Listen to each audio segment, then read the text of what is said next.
తనకి చిన్న కష్టం వచ్చినా తల్లడిల్లిపోయాను. కాని ఆస్తి కోసం తను మనుషుల్ని చంపే స్థాయికి దిగజారిపోతుందనుకోలేదు.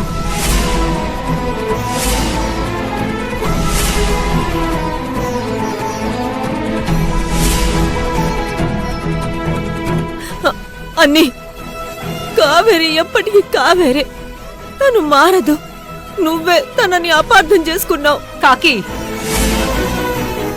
అన్నీ నీ కళ్ళ ముందే జరుగుతున్నాయి. నమ్మకుండా ఎలా ఉండాలి?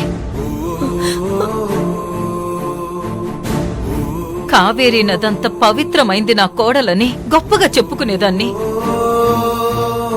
ఇప్పుడది నది కాదు, ఒక మురికి గుంట అని తెలిసిపోయింది.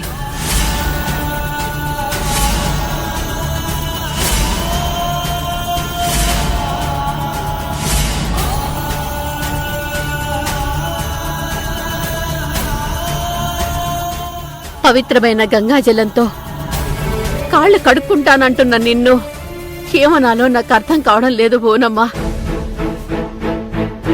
ఇదే కావేరి ప్రియ మీకు అన్యాయం చేసినప్పుడు అడ్డుకుంది. యమజ మీ ఆస్తులు లాక్కున్నప్పుడు ఆదుకుంది. చివరికి మీ అబ్బాయి ఏదో జబ్బుతో అందర్నీ మర్చిపోయి ప్రాణాపాయ స్థితిలో ఉంటే తన మాంగళ్యాన్ని కూడా వదులుకోవడానికి సిద్ధపడింది.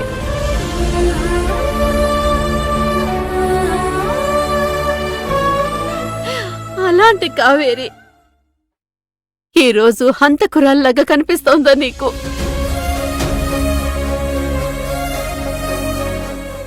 అమ్మా నువ్వాగు.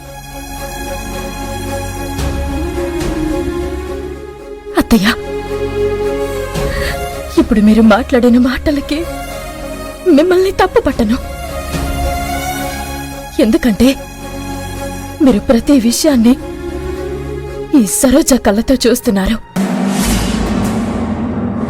అందువల్ల మీకు అన్నీ తప్పుగానే కనిపిస్తాయి. కానీ ఏదో ఒక రోజు మీరు చూసిందంతా తప్పని నేను ప్రూవ్ చేస్తాను. వద్దు వద్దు, తప్పో ఒప్పో నేనొక డెసిషన్ తీసేసుకున్నాను. ఇంతకాలం పెంచి పెద్ద చేసినందుకు అర్జున్కి ఏం చెయ్యాలో అది చేశాను. ఈ జన్మలో వీడు నా ముఖం చూడొద్దు.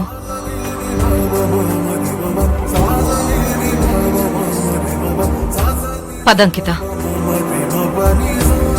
అయ్యో బోనమ్మా, రెక్కలొచ్చిన ప్రేమ అన్నీ ఆగండి. ఎగిరిందా చుక్కలంటిన ఆశ నేలకు ఒరిగిందా? ఒక ప్రేమను కాదందమ్మా ఇప్పుడింకో ప్రేమ, ఇక ఇంటికి రానందమ్మా ఎదరాజీనామా. కురిసే కన్నీరే వరదయ్యే వేళ. కాని ఆస్తి కోసం తను మనుషుల్ని చంపే స్థాయికి దిగజారిపోతుందనుకోలేదు. రెక్కలొచ్చిన ప్రేమ ఇంటికి ఎగిరిందా చుక్కలంటిన ఆశ నేలకు ఒరిగిందా?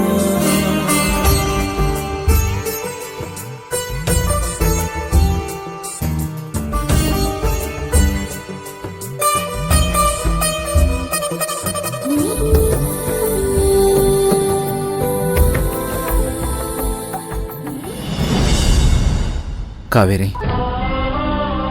నువ్వు అమ్మకి ప్రేమగా వంట చేసి పట్టుకెళ్ళడం వల్లే ఇదంతా జరిగింది. అమ్మ కన్నా ఎక్కువగా ప్రేమించే అత్తయ్య కూడా నేను విషం పెట్టానని నమ్మడం చాలా బాధ కలిగిస్తుంది.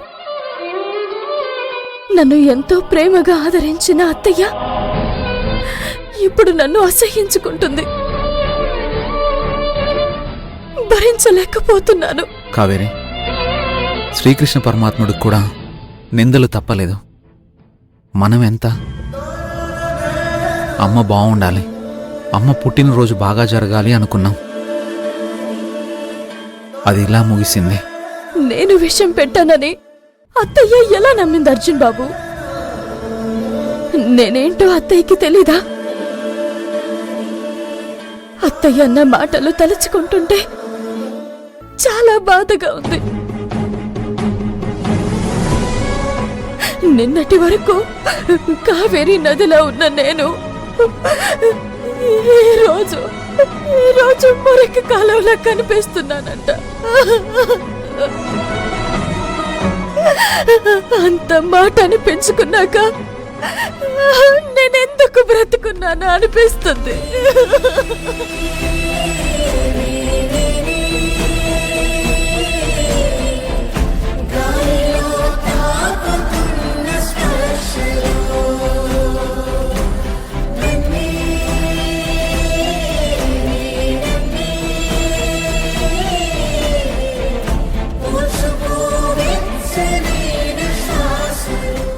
కావేరి, కొన్నిసార్లు అబద్ధం నిజం కంటే అందంగా కనిపిస్తుంది.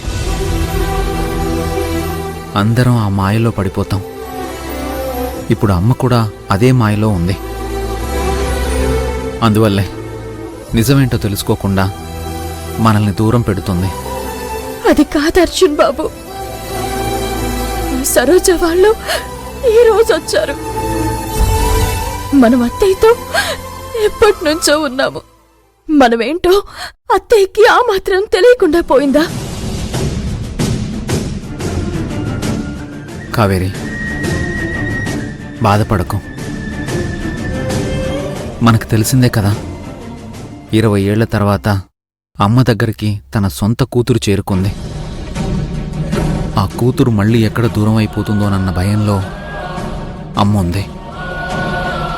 దాన్ని అలుసుగా తీసుకుని ఆ సరోజ వాళ్ళు ఇంత నాటకం ఆడుతున్నారు. ఏదో ఒక రోజు అమ్మకు నిజం తెలుస్తుంది. తను మనల్ని అర్థం చేసుకుంటుంది.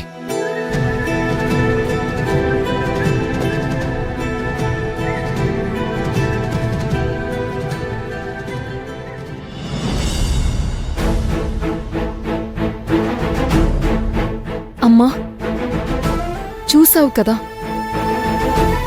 అర్జున్ కావేరీలు ఎంతకి తెగించారో. పైగా మనమే తప్పు చేశామంటూ నిందలు వేస్తున్నారు.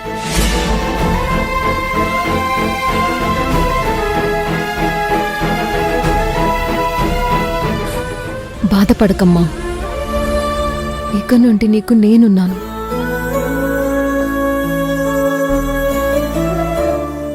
అర్జున్ కావేరి ఇలా ఎందుకు మారిపోయారో నాకు అర్థం కావడం లేదు.